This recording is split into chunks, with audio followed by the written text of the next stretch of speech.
Welcome to Telangana వెలుగు. నేను మీ రాజు. So ఇప్పటికి మొదటి విడతగా 1 ఎకరం వాళ్ళకి, రెండో విడతగా 2 ఎకరాల వరకు రైతు భరోసా రావడం అనేది జరిగింది. మూడు ఎకరాల వారికి త్వరలో రైతు భరోసా వస్తుందని చెప్పేసి ప్రభుత్వం గుడ్ న్యూస్ చెప్తుంది. సో మరి ఎప్పుడు వస్తుందనే దానిపైన చూసుకున్నట్టయితే రైతు భరోసా 3వ విడత నిధుల జమ ఆ రోజు ఈసారి వీరికి అమలని చెప్పేసి కూడా చెప్తున్నారు. తెలంగాణ ప్రభుత్వం కీలక నిర్ణయం తీసుకుంది. రైతు భరోసా 3వ విడత నిధులు జమ పైన బిగ్ అప్డేట్ వచ్చింది. రైతు భరోసా కోసం వేచి చూస్తున్న రైతులకు నిధుల జమ పైన తాజాగా నిర్ణయం వెల్లడించింది.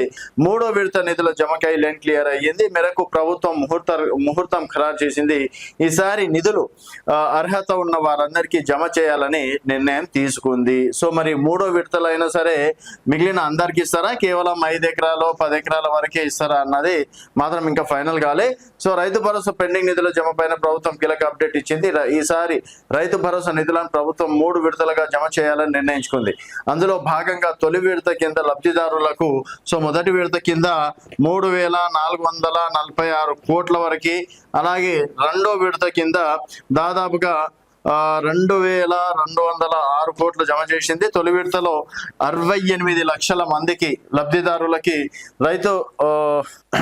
రైతులకు అందించింది. రెండో విడతలో దాదాపుగా 45.11 లక్షల మందికి రైతులకు అందించింది. కాగా మూడో విడత నిధులను లబ్ధిదారుల ఖాతాలో జమ చేసేందుకు ప్రభుత్వం ముహూర్తం ఖరారు చేసింది మే తొలి వారంలో. సో మళ్ళీ మే తొలి వారంలో ఇక్కడ కేసీఆర్ సభ కూడా ఉంది. ఆల్రెడీ కేసీఆర్ గారు అన్నారు మళ్ళీ 3వ విడత రైతు బంధుకి నేనేమైనా సభ పెట్టాలా అని చెప్పేసి.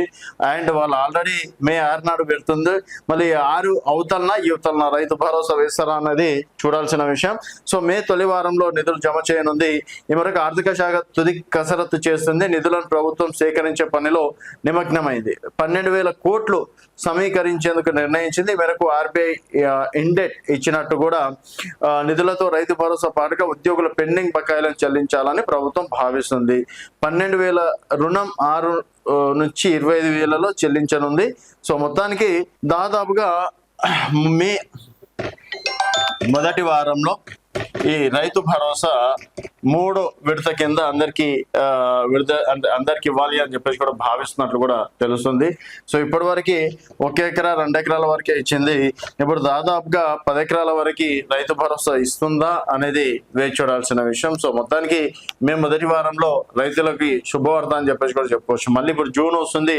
జూన్ సందర్భంగా కూడా రైతు భరోసా ఇవ్వాలి కాబట్టి సో వీళ్ళకే ఇంకా మొత్తానికి కంప్లీట్ చేయలేదు. ఇంకా జూన్ వాళ్ళకి మళ్ళీ సేమ్ డిసెంబర్ జనవరిలోనే ఇచ్చే ఛాయిసెస్ ఉంటాయా అని చెప్పేసి కూడా అనుకుంటున్నారు. చూడాలి మరి. ఇప్పటికీ 2 రైతు భరోసాలు ఎగ్గొట్టిన ప్రభుత్వం మరి 3వ రైతు భరోసా ఎంతవరకు విజయవంతం చేస్తుంది అనేది వేచి చూడాల్సిన విషయం. చూస్తూనే ఉండండి తెలంగాణ వెలుగు.